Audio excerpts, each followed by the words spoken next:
So does anybody remember where we left? Page number 20. No, 21. Last. Yeah. Desire concept we have finished, brother. And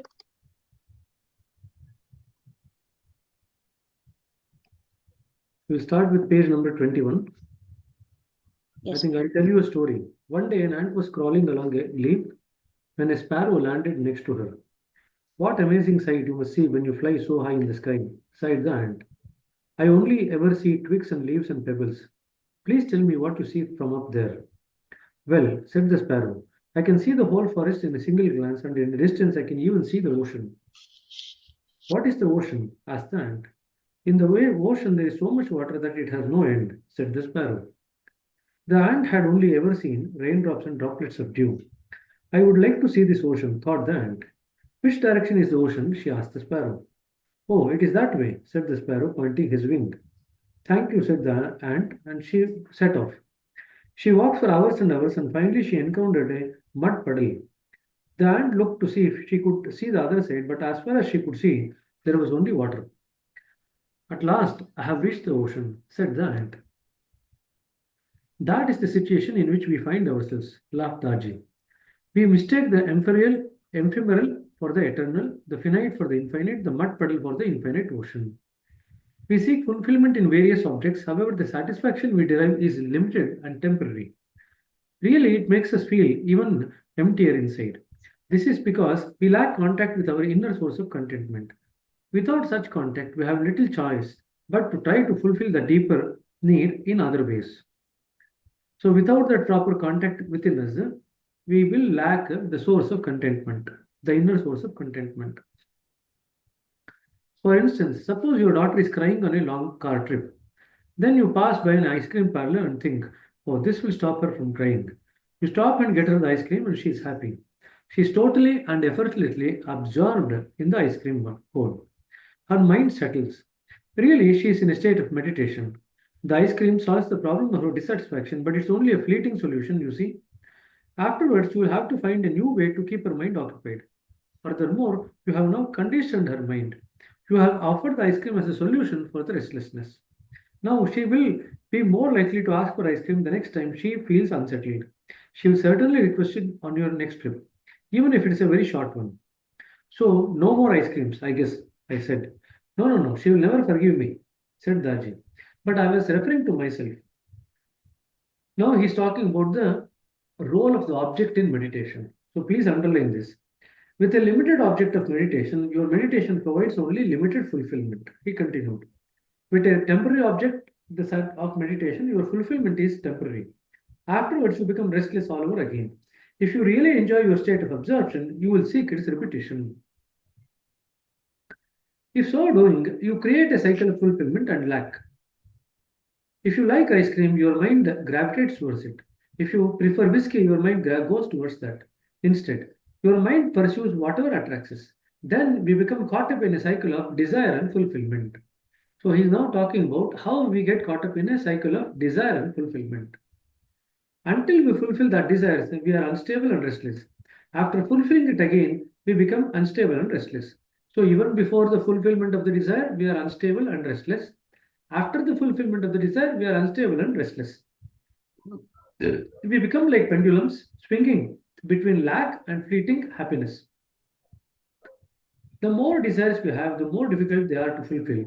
Even when we feel fulfilled in one area, we remain satisfied in other ways, unsatisfied in other ways. So Daji has now just explained about how we actually get caught up in the cycle of desires and fulfillment. Either way, we cannot settle down in any state of permanent happiness. All that we can get out of fulfillment of the desires is temporary happiness, after which again we become restless. Furthermore, whenever we don't get what we have become conditioned to require, we become even more unhappy and unfulfilled than we were before. Our mental stability now depends on the fulfillment of these desires, so we become insistent. I must have this new car, you say, and it's true. For the sake of your mental stability, you must have it. You have trained yourself to be restless without it, to be unhappy without it. This is the first problem. That's exactly what we have done. We have conditioned our mind to be unhappy without the fulfillment of the desires. So it is this conditioning that we actually take away. When the condition is taken away, what happens is even if the desire is fulfilled, you are okay. Even if the desire is not fulfilled, we are still okay.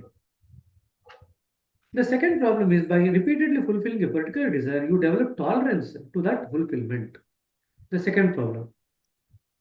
So the first problem is we become restless without the desire being fulfilled. Secondly, if you fulfill the desire repeatedly, you become tolerant to the effects of the fulfillment. One day, I discovered that one of the pharmacists I employed was addicted to a certain drug. He took doses that would make a normal person collapse, but he was still on his feet working. He had developed tolerance to the dose of the medication. With repeated fulfillment of a desire, our desire dependence increases, but so does our tolerance. So dependency increases, at the same time, tolerance also increases. This is exactly what we see not only with patients with drug and alcohol problems, but in general with any desire which is kind of repeatedly fulfilled. We depend more and more upon its fulfillment while deriving less and less satisfaction from it. As a result, we become even more unsatisfied and unsettled. So Daji is now giving a clue. What actually makes you feel happy? When the mind settles on a particular thing for a longer time, we feel happy. We feel satisfied. This is the whole bottom line. When the mind settles on something for a longer time, we feel happy and satisfied. Now, what the mind really craves for is permanence. It is not happy with limitation. It is not content with temporary states of happiness. It seeks infinity, the fulfillment to end all fulfillments. It seeks to fulfill that desire which, when fulfilled, marks the end of all desires. In short, the mind seeks not merely meditation, but endlessness in meditation. This is true meditation, profound meditation. So, the mind is not only seeking meditation, but it's also seeking endlessness or limitlessness in meditation. In other words, universal expansion. That is what it is seeking. So, there is nothing wrong with desire. Daji continued. But fulfill your real desire. Fulfilling that one big desire, just as a big fish swallows up the smaller fish, the biggest desire subsumes the smaller ones. In that perfect fulfillment, we attain perfect peace. So you fulfill that big desire, everything, all the other smaller desires will be fulfilled. You're talking about desire and attraction, I said. However, many of the thoughts and emotion to which our mind seems to gravitate are not pleasant. That's true, said Daji. Attraction does not mean that we like something, not at all. Rather, it means that the mind is gravitating towards it, whether we want it or not. You see, the other side of desire is fear. So, this is what religion does. Religion actually tempts you or makes you fearful. Fear, which is aversion or revulsion. For instance, we want to live, but we fear death. These are two sides of the same coin. And as much we tend to focus on what we want, we also brood over what we do not want. At times, the mind meditates on the positive, and at times, it gets absorbed in the negative. On the negative side, the mind may gravitate towards a discomforting thought, a painful memory, or a difficult emotion. It can even be physical pain. These mental objects are like whirlpools, still sucking our attention towards them. So please underline this word whirlpool. Many of the times during meditation, the abhyasi gets sucked in the whirlpool of samskara and they feel that they have lost awareness. They don't even know what exactly happened in meditation. This is something that we see commonly in meditation. So the desires that we have got inside act as whirlpools and sucks our attention towards it. In fact, all the objects that draw our attention are like whirlpools. It does not matter if we feel positive or negative about them. We may try to swim away from them, but we swim against heavy currents. When we are so focused on things that we want to escape from, its attraction actually becomes stronger. The power of the thought grows to the extent that we actually give our attention to it. You see? So please underline these two lines. This is exactly the reason why during the cleaning process, we don't focus on anything in particular to be cleaned. The more you focus on a particular thing to be cleaned, the more that particular thing becomes stronger.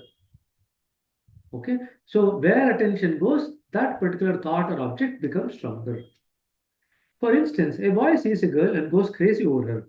His mind zeroes in on her. He can't stop thinking about her, and he's also so happy to think about her. But what if he's already a married man? Then he's in trouble, I said. The thought of that girl is like a whirlpool. He is inexorably drawn in that direction. Yet he knows that he cannot allow himself such an indulgence. So, with great effort, he battles against the current of attraction. His mind wants to settle on the thought of her. It is trying to settle, but it is settling on the wrong thing. We often become trapped in loops of thoughts that are not useful to our lives or lives of others. In fact, these loops of thoughts can become destructive forces in our lives. Therefore, we have to regulate the mind. We achieve this by practicing meditation. Now, he is giving another benefit of meditation. It regulates the mind, it disciplines the mind. So, meditation either regulates, modulates, or disciplines the mind. This is one of the benefits of meditation. And we must practice in such a way that our mind becomes naturally attracted towards a useful object, a transformational object, an object that actually transforms us from within. So, if in meditation we get attracted towards that object, then the magic unfolds. That is the benefit, that is sound method control. The way that meditation regulates the mind is by orienting it towards the ultimate source of contentment. So, how do we regulate the mind? We orient the mind to go in the direction of the ultimate source of contentment. That is how the mind becomes regulated. In other words, when the mental energy starts flowing towards the source of contentment, the energy is withdrawn from the other issues that we have in mind. So the other issues gradually become weaker and let go of us. So the object of meditation is extremely important. I commented.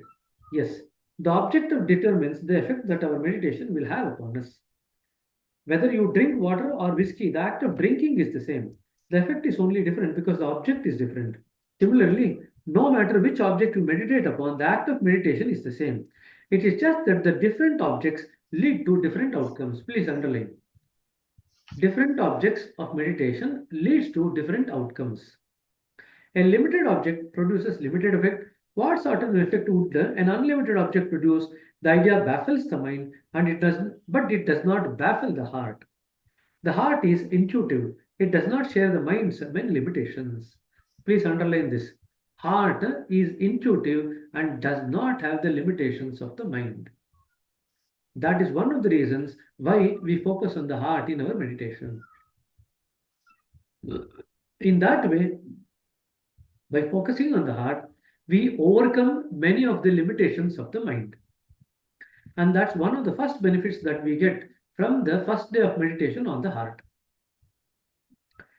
Then the question comes, what is an unlimited object? The source. That he said, it is divinity itself, the original wellspring. To seek divinity within the mind is to seek it externally. Then it becomes too cerebral, too abstract. If we try to concentrate, we find nothing upon which to concentrate. If we try to grasp it, it eludes us. It is something that must be found within. When its refreshing breeze first reaches us, it comes through feelings. So, what we are trying to reach comes to us in the form of feelings. That is the reason why we say, what is your observation and feeling after the meditation? That is the reason why we emphasize on the feeling a lot. So I keep saying, the heart is the seat of the soul is the seat of the consciousness, the consciousness is the seat of the feeling. By getting to know the different feelings that we pass through, we can actually map out our journey through consciousness. Once we reach the end of the consciousness, we reach the soul.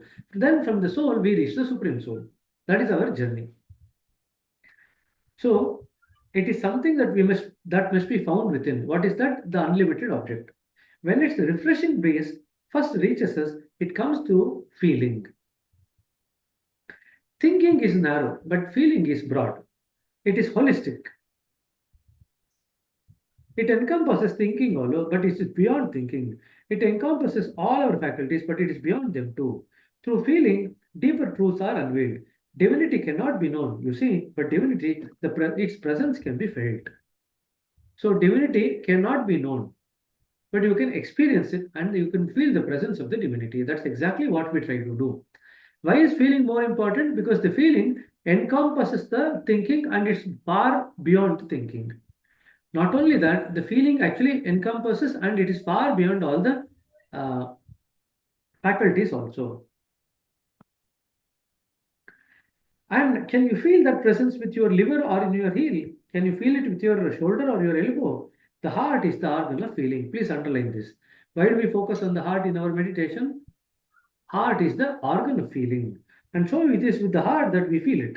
Therefore, the heart is where we must seek it, and this is why we meditate upon the heart. The other reason is the soul is present in the cave of the heart. This is what Bhagavan Krishna writes in Bhagavad Gita. That where is the soul? The soul is in the cave of the heart. He says, I am in the cave of heart in the form of the soul in every living being. Here ends our journey in the realm of knowledge, concepts, and forms. How does meditation help us realize this inner presence? I asked. How does it help us unite with it? This is explained well in Patanjali Yoga Sutras, said Daji. The Yoga Sutras, often attributed to the sage Patanjali, are an ancient teaching that elucidate certain foundational principles of yoga. Although many people associate the term yoga with a set of physical exercise, that is only a small branch of the yoga. Yoga is also a meditative approach, the purpose of which is to unite the individual with the universal source. This aspect of yoga is the subject of Yoga Sutras, in which Patanjali presents a path consisting of 8 parts or steps known as collectively as Ashtanga Yoga. The 8 steps are Yama, Niyama, Asana, Pranayama, Pratyahara, Dharana, Dhyana, Samadhi. All 8 steps of the Yoga Sutras are important, said Daji, and we will discuss each one of them in due course. For now, though, I would like to focus on the last 4 steps, Pratyahara, Dharana, Dhyana, Samadhi. The first 4 is perceived as physical, the last 4 as perceived as spiritual. Please remember this. These last 4 steps describe the process by which we enter into the depths of meditation. The steps are distinct from one another, but they are not separate. They are distinct yet not separate. They move from one to another seamlessly. Rather, they flow into one another. There are 4 aspects of a single moment, the journey into the depth of our being. So these 4 steps help us to journey into the depth of our own being. That's what these 4 steps do. Pratyahara, Dharana, Dhyana, and Samadhi. Now let's start with the 5th step, which is Pratyahara. Pratyahara means self-withdrawal. Now this is something that they'll ask you the question, what is Pratyahara? So you need to be clear about this. It is to turn inwards, to withdraw ourselves from the many distractions that surround us and center ourselves within. So you withdraw from the things which is surrounding us and you center within. This is Pratyahara. Most of the time, our focus is external. Our awareness is generally limited to whatever we can perceive through the 5 senses. We hear, we see, we touch, we smell and taste. That's about it. There's nothing wrong with this external orientation. It is vital to our survival. Our senses are a navigational process system, you see. They help us secure life's basic necessities like food, shelter, clothing, etc. However, we tend to go overboard with this material aspect of life. We may achieve material abundance, we may receive the love and admiration of others, but such things cannot fulfill us at the deepest levels. They cannot truly satisfy us. So, we are now seeking fulfillment and satisfaction. No matter how much we achieve and acquire, we still feel that we lack something essential. Eventually, we realize that fulfilling our material desires does not make us fulfilled. The heart pines for something else entirely, something far more deeper. You spoke about this already, I said. You mentioned the soul's urge for completion, the urge to unite with the source. Yes, said Daji. But that concept is too intellectual. It's too abstract to resonate with our hearts. That fundamental urge for union is something that we must discover in ourselves. So that urge for union, we have to discuss within ourselves. It is not something that we can do just because somebody told us to do. Until we do it, it generally gets misdirected and we continue to hunt inner fulfillment on the material plane. Our search remains external and we remain preoccupied with acquiring and consuming things. This is, in essence, the gist of a material person. They are always preoccupied with acquiring and consuming things. We easily become addicted to constant intake, to constant stimulus. For example, you see so many people checking their smartphones every few seconds. In meditation, we temporarily withdraw ourselves from these kinds of things. We take a break from the constant movement of life. Please underline this. In pratyahara, in meditation, we actually take a break from the constant movement of life in the external direction. We turn away from its enticement and anxieties and stresses. In other words, we stop searching outside ourselves. That is pratyahara. In pratyahara, we go within. So pratyahara in a way is the first step of meditation. In pratyahara, it is the first step and we start going in by withdrawing from the outer senses. The Bhagavad Gita provides us with an instructive image. When the yogi withdraws his senses from the body, just like the turtle withdrawing its limbs from all directions, his consciousness is well established. We become centered within, you see. So we keep using the word centered. What we mean by centered is that we are actually doing the process of pratyahara. Please remember this. So everywhere when you go to Kana also, we say they start the meeting saying that let's all center ourselves and then we actually start the meeting. Centering means we actually withdraw our mind from all unnecessary things and bring the mind to focus on the thing that is at hand. If you want to understand Pratyahara even further, examine the Sanskrit etymology. We form the word Pratyahara from two Sanskrit roots, Prati, Ahar. Prati means against and Ahar means intake. In Pratyahara, we stop searching externally for things to consume. By going within, by settling ourselves in the center of our being, we defeat the desire for constant stimulation, for constant intake. We become so content that we just forget ourselves. In Upanishads, there's a thing which says that the mind is always looking for food externally. In other words, all the objects in the world are nothing but food for the mind. In Pratyahara, we stop searching for external objects as food for mind. Rather than we go against it. Where do we go against it? If you are not going externally, we turn the mind inwards. In other words, now we are not looking for objects as food outside. We are just looking to see what is found to be inside. That's what we are trying to do in Pratyahara.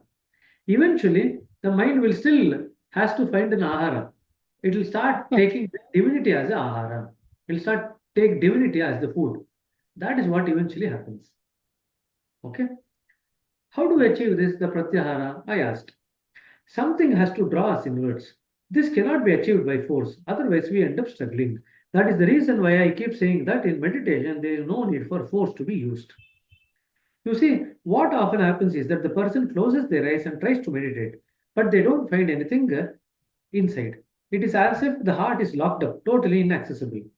After a few minutes of trying, they get frustrated. I don't feel anything, they say. They then give up. Or they persevere and force themselves to concentrate on the heart. Rather than settle on the heart naturally, what they do is force to concentrate on the heart. But then they are not really meditating. It is only concentration, which is not the same thing. We have now already said the difference between the concentration and meditation. So in concentration, we just focus on one particular thing and we exclude all other things. So the awareness becomes limited to that particular thing that we are focusing on. In meditation, we allow the awareness to expand. Why don't we find anything when we look inside? I asked. We haven't developed the inner sensitivity or the senses that would allow us to perceive anything on the subtle level. So that there again now comes the importance of developing subtlety with awareness. We are like a blind person attempting to recognize the color red. Divinity is already within us, but we don't recognize it, we do not feel it, therefore it has no effect upon us.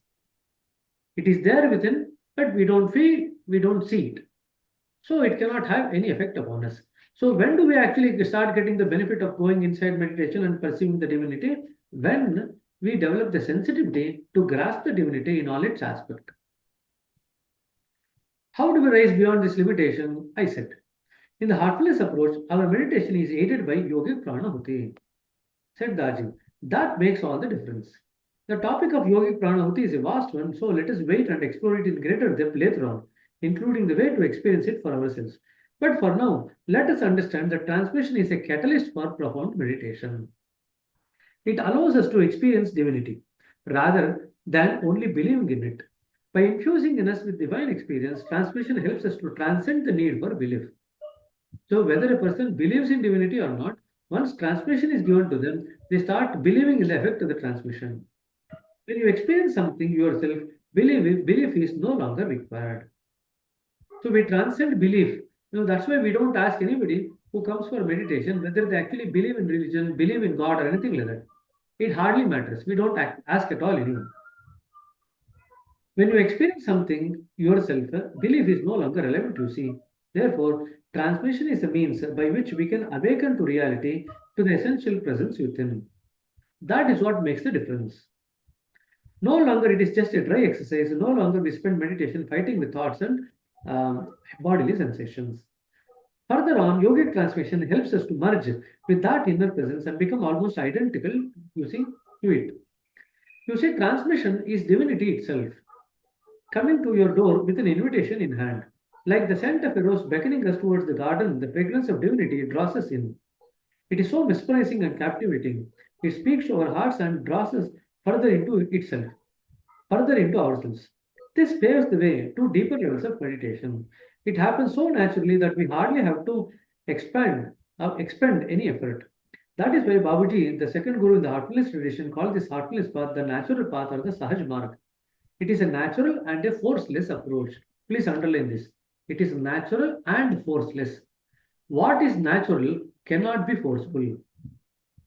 What is natural can only be forceless. Now, having been drawn inwards, we arrive at the sixth step of Patanjali's progression, which is dharana. Patanjali describes dharana as arresting other things. This means that during meditation, you are undistracted. You will still hear the traffic noise coming from outside. You will still be aware that someone is in the next room talking loudly on the phone, yet you are unaffected by these inputs. They do not disturb you. Their impact is arrested. That is dharana. In other words, when the mind continuously towards a particular flows inwards toward a particular object, it is unaffected by the other things that is happening. This process of the mind flowing towards a particular thing is dharana. So again, dharana is something that's going to they are going to ask you in the exams. So please keep this in mind again. Dharana is a very commonly asked question. What is dharana? Dharana means arresting other things. Apart from the thing that towards which you are going inside, you feel totally unaffected by other things other than the thing that you are going towards. This is called as dharana. However, as a result of Patanjali's definition, people generally mistake dharana as a state of intense concentration. Let's examine its etymology. Dharana stems from the word dhar, which means something that holds, something that contains. Dhara ಅಂತ ಹೇಳ್ತೀವಿ. In Kannada, we use the word dhara, Sridhara, one who is actually holding Sri within himself is called a Sridhara. So something which holds within itself. So like a tiny fetus that is held and supported by the mother's womb, we also are held and supported. Where? In the womb of the heart. When we are totally at rest in the heart, something special happens, something sacred actually. In nature, seeds germinate in the womb of the Mother Earth because of the comfort they find there. In this comfort, they still split open and shed their protective layer. Why? Because they sense the protection of the earth surrounding them. When we experience the same level of protection and comfort in the womb of the heart, the divine seed starts to sprout. And from that seed, a new spiritual life gradually emerges. We now start to experience a completely new spectrum of consciousness. So what happens is, when we are giving 3 sittings, the seed of divinity is sown into the heart of the Abhyasi. So when the seed of the divinity is sown and the Abhyasi practices meditation over a period of time, that seed gradually germinates and starts growing. That is when we say that the person is now entering into a new phase of spiritual life. And this can be seen in every Abhyasi. If you have the eyes to see it, you can perceive this opening up of spiritual life in every Abhyasi. Please remember this. Now what happens is, when the Abhyasi comes, we turn the direction of the mind of the Abhyasi towards spirituality. When they come for sittings. Now, when they go back home, the mind of the Abhyasi goes back towards materiality. So in the initial few weeks to few months, it's a tussle between the mind going in the direction of spirituality versus going in the direction of materiality. Ultimately, at some point of time, they both come into tandem with one another. At some other stage later on, the flow of the mind towards the spirituality becomes far more stronger than the flow of the mind towards materiality, then you can say the spiritual life has taken hold in the heart of the particular Abhyasi. This is what Ram Shastri Brother keeps calling as the spark. He is looking for the spark. When he says spark, the spark is something that actually keeps our mind flowing in the direction of the divinity all the time. We will do all the mundane things, but our mind is entirely focused on the divinity within the heart. When we develop that state, then the journey happens pretty fast. Okay? In this situation, we experience profound rest. Now, other thing that we need to remember is when does an Abhyasi allow things to happen in this way? When they feel comfort and safe in the presence of the perceptor, lot more work occurs. If the Abhyasi feels discomfort and lack of confidence or fearfulness in the presence of the perceptor, then the divine work does not unfold. Because the Abhyasi is not able to shed that protective layer. If the protective layer is not shed, what is the protective layer? The layer of the ego. If that is not shed, there is no question of deeper work during the sittings that they take. So the job of the perceptor is to make the Abhyasi comfortable and protected. Until and unless these two things are experienced by the Abhyasi naturally, the work of the meditation will progress in a very slow path. In this situation, we experience something profound rest. We experience comfort beyond description. When we are so restful, can the mind still be restless? Can our emotions create havoc within us? Everything now settles down and we become content. You see, we do not have to hold the object of meditation in our minds as people so often believe. That would be very tiresome. Rather, the object of meditation holds us. Now, we might not have the clear idea of what is this object of meditation, but we do perceive that it is holding us. Patanjali's next step is dhyana, which is to hold the mind on one object. Now, rather, we have already said the object, the meditational object itself is holding us. When the mind is at rest, we don't need to hold it in place. It is already in place. It is simply balanced there. So, dharana and dhyana are really describing one and the same condition. I said, that's right. There's no difference between an undistracted mind and a settled mind. They are indistinguishable. And let us not mistake a restful mind with a sluggish mind.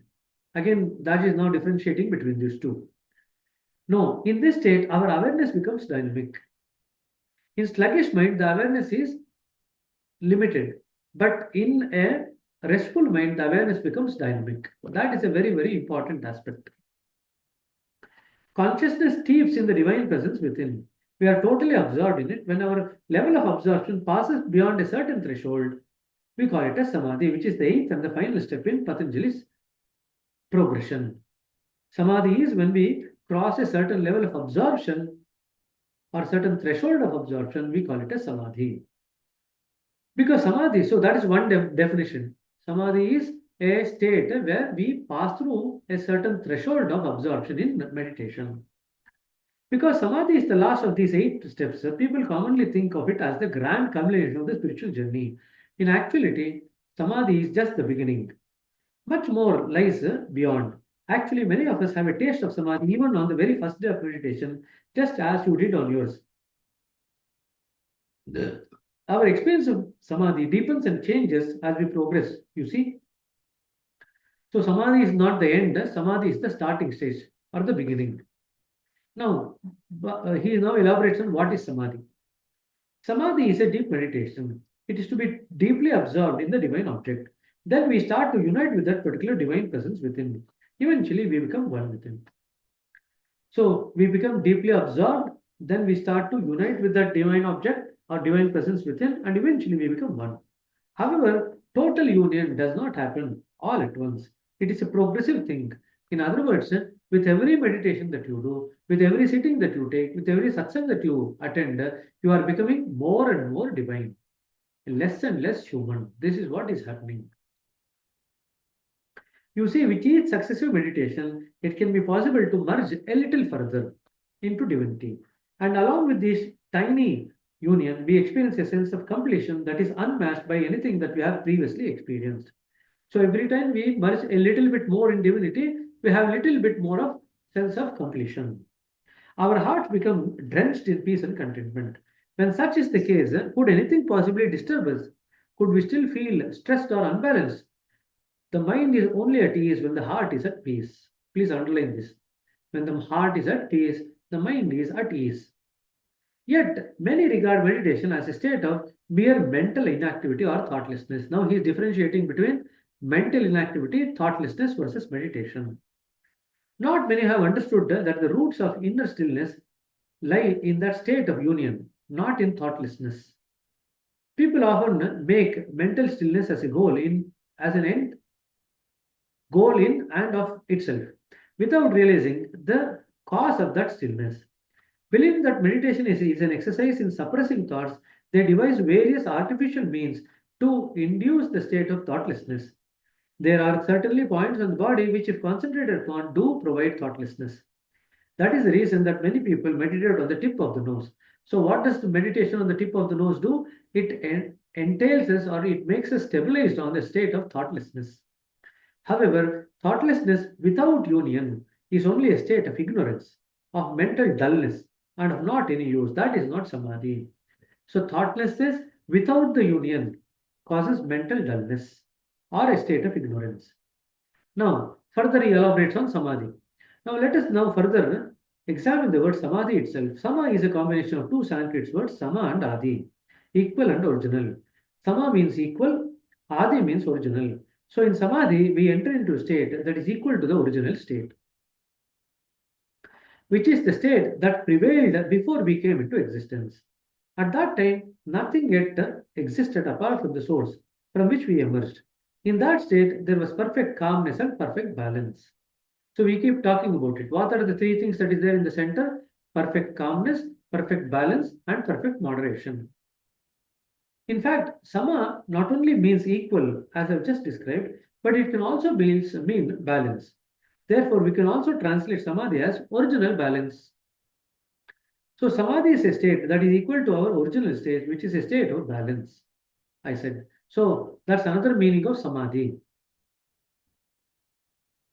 Exactly, said Dachi. There is even a third way to form the word samadhi. Combine sama meaning balance with the root word adi meaning mental disturbance. Accordingly to this combination, samadhi means balancing the mental disturbances. This is a revealing description. In samadhi, the disturbed mind reverts to its original balanced nature. Balance is intrinsic to the mind. Disturbance is artificial. It came later on and it is something that we have created. Please underline this. Balance is the original nature of the mind. Disturbance is what we have created artificially later on.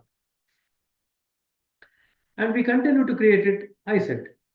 Yes, Daji said. Disturbance depends on our efforts, but balance does not depend on anything else. When you leave things aside alone, they become balanced by itself. A pond only gets ripples when something disturbs it. On its own, it is placid and balanced. So we cannot create balance, I said. And neither can we create samadhi, Daji said. We meditate and samadhi comes on its own. It is what remains after everything else has settled down. This is meditation, effortless focus upon an infinite object. Please underline this. Meditation means effortless focus on an infinite object. With a limited object, your awareness is limited. Many people recite mantras, for instance, but by repeating a single word over and over again, they only straitjacket their minds. They confine their awareness to the narrow perimeter of the word that they are repeating. Focusing on a limited idea, your awareness is single pointed. When your awareness is single pointed, you miss out on everything except for that single point. You are like a horse wearing blinders in that you see the objects in front of you and nothing else. Your awareness is confined. So, this is a very important thing. In meditation, our awareness should expand rather than being confined, which is what happens in mantra japa or when we concentrate. What happens when the object is unlimited? With an unlimited object, your exclusive awareness encompasses that limitless totality of existence. Everything is included in such awareness. So the awareness becomes infinite and includes everything in its fold. Nothing escapes it. But does it mean that you are simultaneously aware of each person in the world, of every dog and cow, of every particle in the universe? No. The awareness that we gain in meditation is not an awareness of the diversity in its various forms. Rather, the awareness of oneness. It is an awareness of the whole, of the totality. It is the whole. If the whole has any quality in it, it is being. It is pure presence and pure existence. So that is something that we have to underline. What kind of awareness are talking about? We are talking about the awareness of unity or wholesomeness. That is the awareness that we are getting. We are not getting the awareness of the diversity in its various forms. Many people confuse that if we become aware that we will get to know what that person is doing in 2 kilometers, what this person is doing in other city. These are the kinds of ideas that they have when the awareness expands. That is not what we are looking for. What we are looking for is the awareness of wholeness or totality. And that is nothing but all being, pure existence and pure presence. We are also a part of that, I said. Yes, Daji said. You cannot be separate from it. It is not as if you stand upon a mountain top gazing down at the infinite. Rather, you become it. You become the infinite. You become part of the infinite. Your situation now recalls the old Vedic pronouncement, Tattvamasi. Thou art that. And it is the truth. You are that. But you will not realize this. Why not? I said. Because in the infinite, you have melted away, said Daji. You are no longer there. If you are no longer there, who will perceive the truth? Now, the knower dissolves in the knowing, the drop merges in the ocean. Daji passed. But this is not the end. Again, this is only a beginning.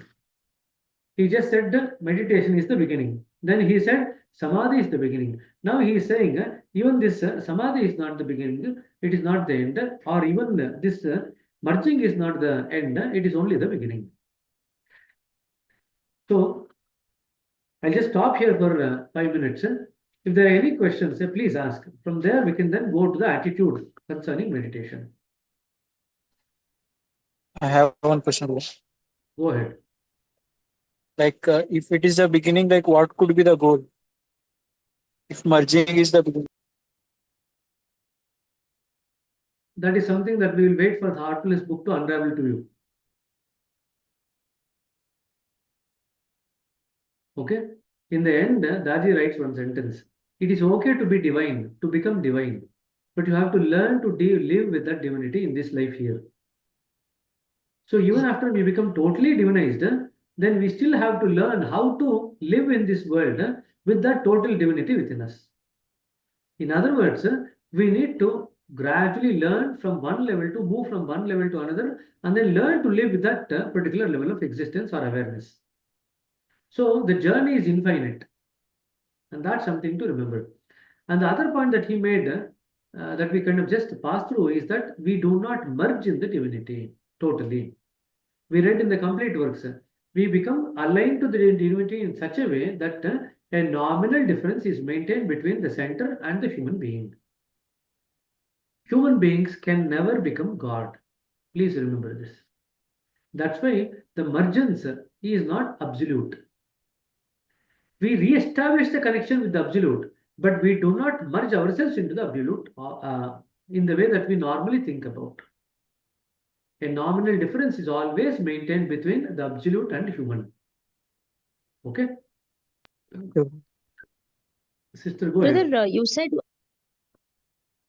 1 minute. Yogita, sister.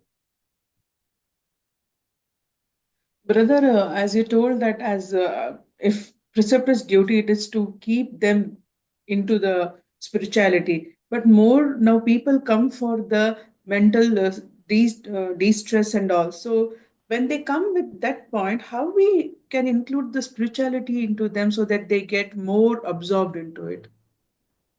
Remember one thing, you are not doctors nor psychologists, right? Yes, brother. If that is the case, how are you actually helping them? You always need to remember, as a perceptor, how are you helping them? You help them by turning the mind towards something more profound, the divine. They might come for whatever reason, it hardly matters. But once the mind is actually made to turn towards the divine and the mind starts getting a taste of the divine, the thing for which they actually come, they forget and now they want something more profound. That happens naturally. So our job is not only to tell them that they are going to get over the issues that they are actually facing, they will actually latch on to something more profound, which will actually help them deal with the life in a much better way than they have ever dealt with till now. This happens naturally. Even if you don't talk about spirituality explicitly, it happens naturally. Okay. Now, for example, if somebody comes for de-stressing, and then not only they feel de-stressed, but they also feel very peaceful and calm. Then your point as a preceptor is to tell them where is this peace and calmness coming from. Now, when they realize that not only this peace and calmness is there, there are a lot of other things that can be uncovered during meditation, then their mind will start going in that particular direction. They might have come originally for de-stressing, but their mind will latch on to something more profound, something more substantial, out of which they can benefit in the long run in their life. It is our duty to turn their mind towards this particular thing. Whether you use the word spirituality or not, that is immaterial. Whether we use the word divinity or not, that is immaterial. But that's exactly where the mind is going when we give the sitting. Okay, so it happens naturally. We don't need to worry about it.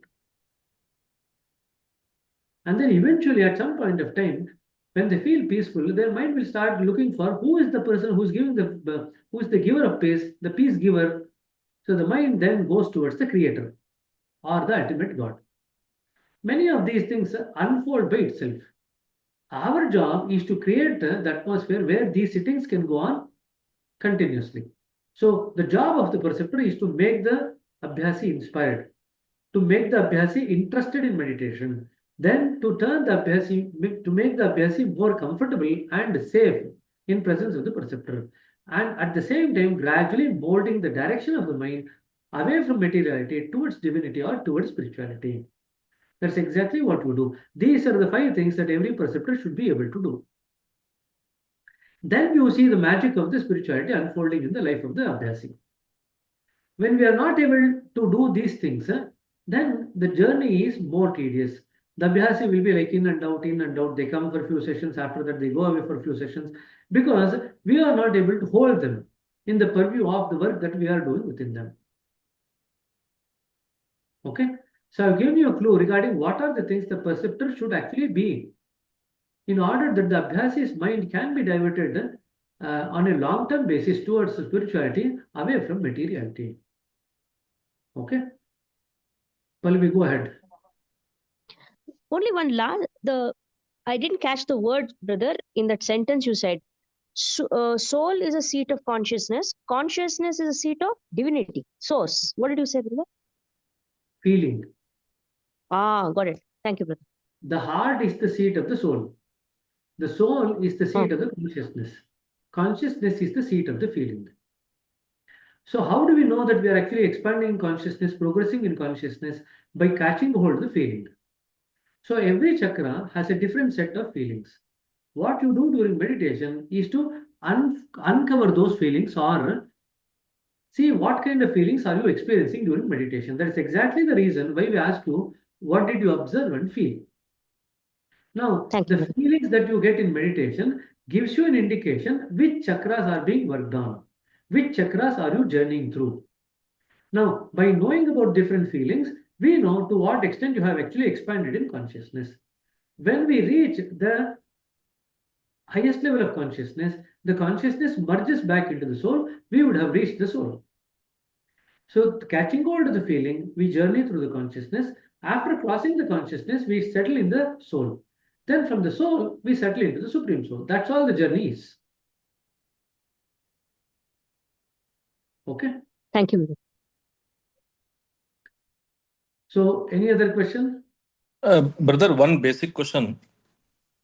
Usually, whenever we tell to our students to start meditation, seeing towards we tell that the source of divine light is already present in your heart, and you start meditating with that thought. We'll tell them, but we are experienced. We can feel that once we start doing meditation, if we can get some thoughts, also we'll go deep inside there. But the early beginners who start there, no, they always complain that, sir, in the heart means where, which point in the heart, whether it's we should see the heart, whether we should feel the heartbeat, or from we should. I also read somewhere or something, brother. From the nipple point, we should take somewhere some three fingers. That is the point of heart, and or the point one is a heart. That is the point where you should see. So where to actually the we should tell to the new seekers. That is the one. Always many people they tell that is the thing there. Heart means left side of the chest, lower left side of the chest. That's all you say. And when you say heart, you have to clearly specify to them you are not looking towards heartbeat or the physical heart. That is not what we are looking to. We are going towards feeling heart. Then the next question is, where is the feeling heart? We don't need to worry about that. The mind knows where is the feeling heart. They just need to instruct the mind to go towards the feeling heart. If they see somebody, they feel a feeling of love or compassion or pity or various other feelings. Now, where do these feelings come from? If you ask all these questions to the children, they themselves will say they feel pity about some people, they love some people. If you just ask them, where do you feel the love? Will they point to the heart tip? Will they point to a particular point in the heart? No, they just say, I feel it in my heart. That's all. Now the question comes, where exactly are they feeling? They are feeling in the feeling part of the heart. Our heart is the organ of feeling. We'll read about that later on. The heart is the organ of feeling. Since the heart is the organ of feeling, when we say please pay attention to the heart, it is just the left side, lower left side of the heart. That's all. Now, that doesn't mean to say that you hold or focus your attention continuously there. You start there, but gradually allow the mind to settle where the work is being felt. In other words, you start with attention, but allow the mind to become aware of where the work is occurring. This is what should happen. Most of the people don't know, and that is the reason why they actually struggle. When people don't know all these subtle points, they actually focus on the tip of the heart and they say, I felt my heart beating. Otherwise, they will focus on the breath and say, I was actually looking at my breath. Otherwise, they'll feel they start uttering some mantras or they'll start imagining that they're in a temple or in some place. So, all of these things goes against the ethos of meditation. So, when we say the heart, we just are telling the mind to go towards the feeling heart, which the mind is anyway aware of. All the children, all of the students, we already know where the feeling heart is. They just need to instruct the mind to go towards the feeling heart. That's all. Automatically, the mind goes towards there and they start picking up the feeling. And we also need to emphasize to them about the importance of picking up the feeling.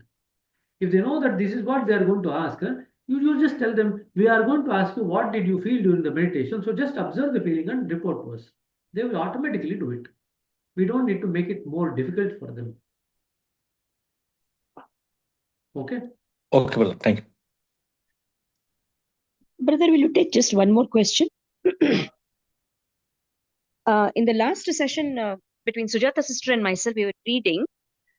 We wanted to pop this question. Question is, left side is the physical heart, as you have explained.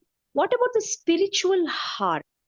I mean, what is like that, The I know sole the point. The sole point is the spiritual heart. Got it, brother. Thank you. The second chakra is the spiritual heart. But we don't focus on the spiritual heart just for one simple reason that we don't know about the spiritual heart. At least physical heart we are familiar with. So if you ask them to focus on the spiritual heart, they'll be lost. That's why we start with something that we know to move towards something that we don't know. The physical heart is known, the feeling heart is known. The feelings are known. So we start something, catching hold of these three things that we know. Then gradually we make the progress towards the unknown. On the way towards the unknown, we come to the second point, which is the spiritual heart. So the soul resides in the spiritual heart? The soul resides in the cave of the heart. That's what we said. Got it. Now the question is, does the cave of the heart resides in the physical heart or is it the spiritual heart? No. Where exactly the soul resides is something that you have to work out as you progress in meditation. Then, brother, why the second point is called as this art, means seat of the soul?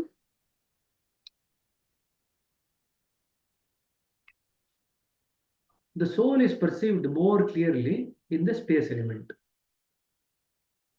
Look at the elements that are there. Of the 5 elements, the space element is the one which is the finest. So when the soul is to be perceived, it is best perceived through the space element. All other elements has an impact in the way that we perceive the soul. It is perceived the most clearest in the space element. Whichever the point which has the space element, it is perceived the clearly there. That is why we call it as the soul point. It is perceived very clearly in that particular point. Perceiving clearly in that particular point is different. Residing in that particular point is different. So just keep that in mind. So it is called as the soul point because soul is perceived very clearly through the space element in the second point. That's the reason. Okay? Thank you, brother. Don't confuse between perceiving it clearly and residing.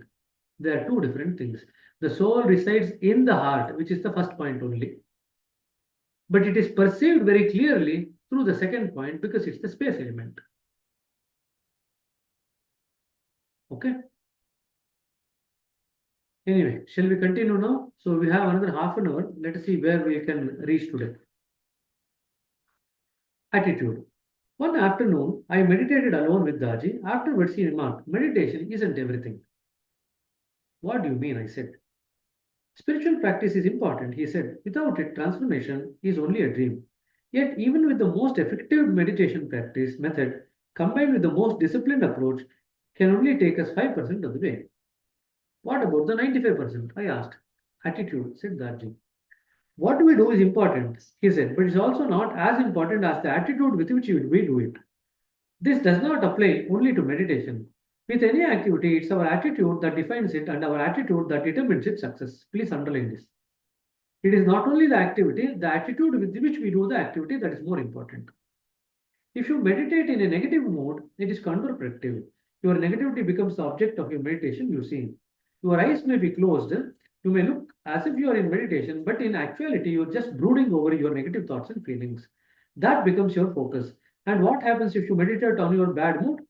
It only intensifies. This is the reason why we say a person who is stressed out, a person in depression or anxiety should not meditate. Because by brooding over that negative state, they actually make their depression, anxiety, and stress worse. The purpose of meditation is to enter into the finest state of consciousness, he continued. Do you think that will be possible if you bring heaviness, discord, and torments all will along with you? We have to leave them all behind. Such thing weighs us down like lead. But they are easily removed with the cleaning method. There are also other attitudes that hinder in subtler ways. Expectations, one of them. So one is the attitude of not having any negative states. So that we should be away from those negative states if we have to meditate properly and get the benefit of it. Second attitude is that we need to have no expectation out of them. You see, many approach meditation with the expectation of a certain result. Suppose that one day you had a phenomenal experience in meditation. The next time you meditate, you want to relive that experience. In doing so, you apply a condition to your meditation. I must feel peaceful today. Something better might be waiting for you, yet you only want peace, so you miss out. This shows how even the best experience can become traps. We have the tendency to get stuck on our experiences. Rather, we should always be willing to go beyond, to go further. Even at the high stage where bliss finally dawns, you must keep moving. Otherwise, your desire to remain in that state of bliss holds you back. You like it so much that you want to repeat it again and again. You don't want to transcend it. Be assured that whatever you may experience, there is always something beyond it. So underline this. Whatever may be your experience, there is always something beyond it. We should also avoid the opposite extreme, which is impatience for the next stage to come. We need not be in any rush to keep moving. This attitude also holds it back. So attitude of negativity, attitude of expectation, and attitude of impatience.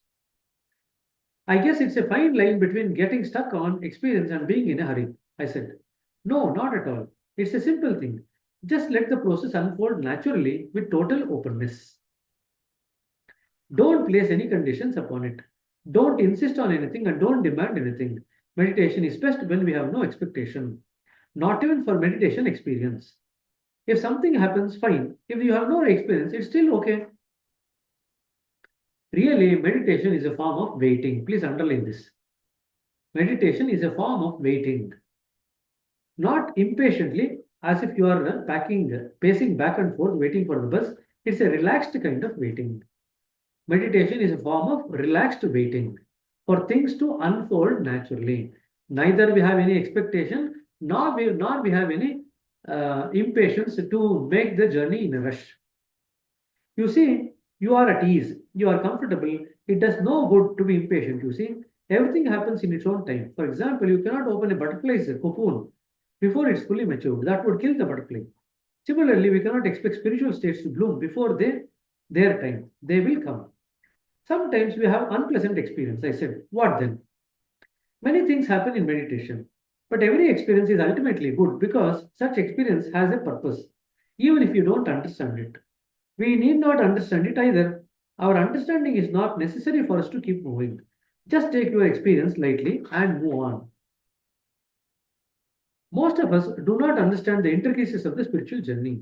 Even if we have a vague idea of the destination, we still don't know all the stages that comes along the way. Stages are innumerable. Sometimes the road appears to go backwards, sometimes there is no road. Yet we are moving forward in it in our journey through consciousness. So experiences can be deceptive. For instance, we previously spoke about samadhi, deep meditation. I said yes, but not every meditation ends in samadhi. Some days there will be no depth at all. Some days our meditative experience is too mundane for our liking. Then we worry that something has gone wrong. This shows our unfamiliarity with the path. In many cases, there is a good reason for an uncomfortable meditation. We go through periods of discomfort from time to time. The biggest reason is that we have taken a quantum leap in our journey. We have taken a big step forward. Some inner transformation has taken place, and we now have to get used to this new state. This is one of the reasons why we feel restlessness. Other time is when we feel restless is when a big chunk of samskaras has been removed. And when the samskaras are living in the system, we feel restless. The third state when we feel restlessness is when we are traveling between 2 points. Or when we are entering a new chakra, we feel restless and disturbed or heavy. So these are the three states when we feel disturbed or heavy or restless. So first one, when we have taken a quantum leap and our system is adjusting to the new level of our consciousness, then we might feel disturbed. When we have crossing the space between 2 points, then also we can feel restless. Thirdly, when we enter a new chakra, we can feel restless, disturbed and heavy till we become familiar with the conditions of that particular chakra. So remember these three things. So you will feel restless during the course of the meditation on and off. And that's something that we have to reassure the Abhyasi that everything is all right. So 1 or 2 sessions of restlessness does come to everyone during the course of their journey. It's almost like you learn a new asana, you feel very painful. But asana, when you become well versed with that asana, the pain disappears. Now you learn a new asana after that. After you have mastered the previous asana, when you start a new asana, again you will feel painful. But after doing it for a few more times, the pain disappears. This is exactly what happens in our journey. Okay? Some inner transformation has taken place and we now have to get used to our new state. What do you mean? I asked. It's like moving into a new apartment. That's it. You walk into your room and fumble for the light switch on the left side while it is on the right. It takes time to get used to your new surroundings. The best approach is to refrain from judging our meditative experience and the states of being that they create in us. Instead, be like a passenger on a train, simply observing the passing scenery. So both paths are valid. You can try to grasp what exactly is going on, or if you feel that that is too much for you, just allow things to pass and then evolve on its own. On this journey, many scenes do pass by our window. We already spoke about how our experience reflect our inner state, how our anger and ego give us bad experience, and how our kindness and humility give us good experience. But there is a far deeper nature that we all share, a divine nature. That is our hidden nature, and it is a changeless nature too. As we progress, our outer nature slowly evolves to match that changeless innermost nature. So, in other words, the more aligned we become to our true inner nature, the more the external also starts manifesting the inner nature. Until we become identical with that changeless state, we have to undergo constant change. We have to move through so many conditions of being before we reach that fundamental state. All the while, we have experiences that reflect these inner changes. Change can be somewhat tumultuous because there is no stability in change. Even though these changes are positive and reflect more overall balance in our personality, they still take a little getting used to. And a certain amount of restlessness will continue to remain with us until we reach that changeless state. So, in spite of all the peace that we might feel at any particular point, some amount of restlessness is necessary to keep us making progress in the journey towards the goal. If all the restlessness is taken away, then the Abhyasi stops in terms of their journey. Somewhere along the way, in the midst of all our experiences, we stumble upon the source of all. These experiences, the inner cause of our transformation. So we have multiple experiences in meditation, but somehow we stumble the experience of the source. And that causes our transformation. That moment is an important one. Your heart just melts in gratitude. When it comes in contact with the source, what happens? Our heart melts in gratitude, and you are so moved, you see, you fall in love with the inner being. Now your focus shifts. You no longer care about the experiences, you no longer care about the peace or any other passing condition. Why do you want peace when you have the peace giver? You no longer care about transformation either. Meditation now becomes an act of love, pure and simple. So, from an act of experience, now the meditation becomes an act of love, pure and simple. It's not about getting anything or experiencing anything, it's only about love. You meditate because you love meditate. You get immersed in love during meditation. So, you start loving meditation itself. This cannot be forced. It happens by itself naturally. Often, you don't even notice that it has happened. Somewhere along the line, you fall in love without even realizing it. It's like a girl who realizes that she's been in love with her friend for years without even knowing it, ever knowing it. And whenever there is love, wherever there is love, longing is also present. The craving for togetherness. That craving contains a subtle pang. It is the pang of separation. It is the lover's pain of being away from the beloved. This longing can become profound. This is the first stage of bhakti. Now he's talking about the different stages of bhakti. So that's again an examination question. Please underline and mark it. What are the different stages of bhakti? Now, the next question. Please explain what bhakti is. I said. It has many aspects. Daji said. The main one is the quality of devotion, meaning that you are lovingly devoted to the highest ideal. So bhakti has the quality of devotion, loving attitude towards the highest. You are in love with the divine. This cannot happen unless you have some experience with the divine. But even then, that experience only creates a craving for a more complete and permanent experience. It proves to you that there is something wondrous, something beyond the physical reality. Yet, having had such an experience, you then find yourself thrown back into the mundane. The experience has passed and you no longer feel the divine presence so clearly, so tangibly. It was only a glimpse, so now you begin to crave it in earnest. As a result, you commit yourself to your spiritual practice. You devote yourself to it, and a new sense of purpose starts to drive you. So there is a purpose behind the meditation now, because you have experienced the divinity, but you want to experience divinity more profoundly, more permanently.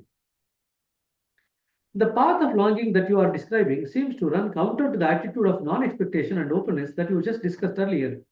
I said, I mean, to crave and to be non-demanding just like or seem like contradictory approaches. It's a most beautiful contradiction, said Daji. But how does it work? I asked. I said, how do you reconcile them? I'll just share you an example. There are some places in the world where a boy wants to marry a girl and his family barters for her. If the girl's family still refuses, his family might even kidnap her. Compare that to a boy who gets down to one knees with flower and a ring. Darling, will you marry me? He asks. With all his heart, he wants to marry her, but he allows the choice to be hers. His love is not demanding, it surrenders to the object of the love. Please underline this. In true love, we become non demanding and we surrender to the object of love. Longing is fine, but it should contain no force. It should be respectful. reverential even, and it should be accepting. Love never compels you see. So longing, it should be reverential, it should be accepting, and it should be respectful. Love cannot compel you. Without a craving heart, it is easy to be non-demanding. Would you be demanding about something that you don't even care about? It's only when you long for something with all your heart that the sentiment of non-expectation becomes noble. That is the second stage of bhakti. In the first stage, there was love and longing. In the second stage, there is still love and longing, but there is a graceful acceptance of your situation, whatever it may be. So, in the second stage, there is a grateful acceptance of your situation. Svikara manobhava varate. You accept whatever the situation may be. So, along with longing and love, you also develop acceptance. This is the second stage of bhakti. Acceptance is a cheerful thing. There is no such thing as grudging acceptance. You are either grudging or you are accepting. You cannot be both. Acceptance is from the heart. You cannot force yourself to accept a situation that your heart is rejecting from inside. In real acceptance, there is joy. Even if a girl says of you love says no, you are still happy. Love does not exist for the sake of receiving anything in return. That would be sacrilege. Rather, it exists for its own sake. Love for the sake of love. You would love for the sake of love. That is unconditional love, which is the only kind of love that there is. Love demands nothing. In love, there is no place of expectation, but only for gratitude. That is why love is the pinnacle of human nobility. So true love does not have any expectation or demand. It is not demanding in nature, no expectation. It demands nothing. When love backs our action, we never feel resentment. We never feel put upon. We never feel life to be a chore. This is especially true with meditation. Our hearts should call out for it. Practicing meditation should never be a matter of discipline or willpower. We should love meditation. It is okay if you don't feel like meditating on a particular day. It's natural. In that case, however, it is better not to do it. Suppose you tell your wife, darling, I'm using all my willpower to sit beside you. That means the end of married life. No lover beats his beloved out of sense of obligation. Think back to those days when you skipped school to meet a girlfriend. If she said, I'll meet you at the movie theater at 11 o'clock, you would be there by 10:30. Perhaps she would arrive by 10 just to test you. Some people regard meditation as a discipline. You see, they will use willpower to get out of bed in the morning and meditate. Willpower is a useless stuff. It means you don't have interest. When you really look forward to meditation, you wake up automatically. You don't even need to set an alarm. If you do set one, you will wake up before it goes off. A joyful anticipation runs through your subconscious all through the night as you sleep, and by morning, your heart is already dancing. You are in meditation even before you sit in one. Of course, we cannot expect this attitude at the beginning. It takes some time for it to develop. Rather, it takes time for it to become conscious. Bhakti is innate, you see, but it is unconscious at first. At some point, though, it surfaces to our conscious awareness. It becomes a sentiment or emotion. But it cannot stay that way forever. It's like a whale that surfaces just for a moment. It takes a breath and dives beneath the ocean waves again. Why does it not remain a constant feeling? I asked. A love relationship consists of two, the lover and the beloved. However, when there are two, there is also the separation. There is a distinction from one another, separate entities. This is inherent in the term bhakti. Bhakti is derived from the word bhuj or bhaj. The word has various meanings, but one crucial meaning is separate. Without separation, without the distinction of the lover and the beloved, there can be no relationship at all. But if the lover and the beloved remain distinct, love also remains as an unfulfilled promise. There is no consummation, there is no union. So, bhakti is always a state of separation. The lover is there, the beloved is also there, and the act of loving is also there. Bhakti is also there. So, in that way, the love remains an unfulfilled promise. Some people enjoy this state of longing. There is emotion in that longing. Perhaps they would prefer to stay there forever. However, we should not stay there. There is no utility in longing unless it leads to union. And in union, there can be no relationship either, because there can be no longer two. Lover and the beloved have to become one. That is the consummation of love. So in relationship, there is no togetherness, and in togetherness, there is no relationship. It's a paradox, you see. That's where Darji has written the book on paradox. Darji said with a laugh, when lover and beyond become one, they lose their individual identities. They no longer have any distinction between them. So tell me, when there is no lover, who loves? Then where is the question of who lover? Who receives the love? So then, when the lover and the lover beloved becomes one, there is no question of the act of love also.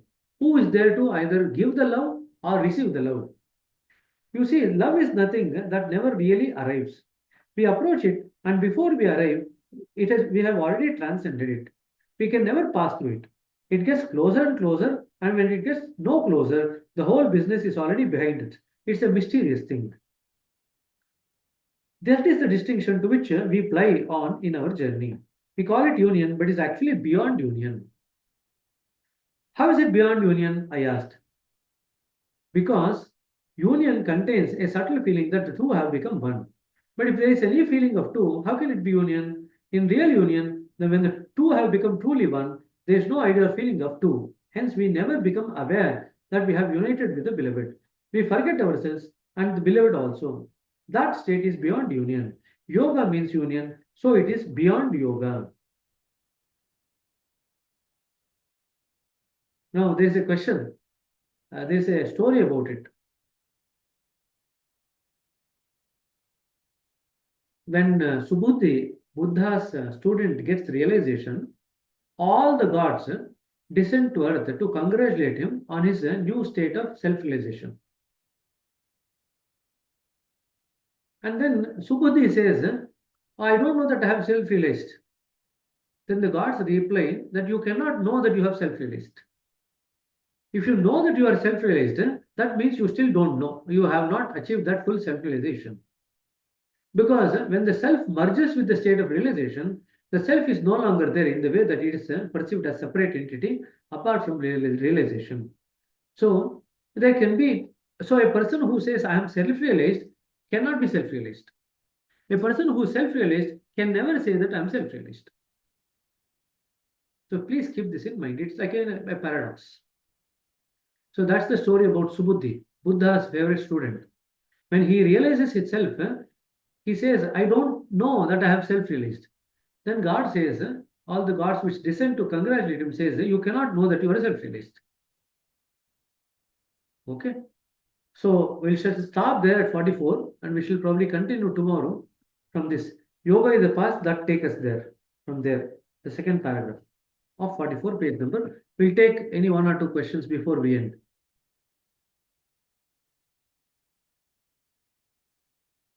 That is the reason why Babuji writes in the Truth Towards Infinity that we don't go towards neither Dvaita nor Advaita, we go beyond both. God is beyond both. He is neither in Dvaita nor in Advaita nor in Vishishta Dvaita. We go beyond all these feelings that we have got or all the ideas that we get about God. We cannot describe God as Dvaita or Advaita or Vishishta Dvaita. He can only be described as He is as He is. It is as it is. That's all.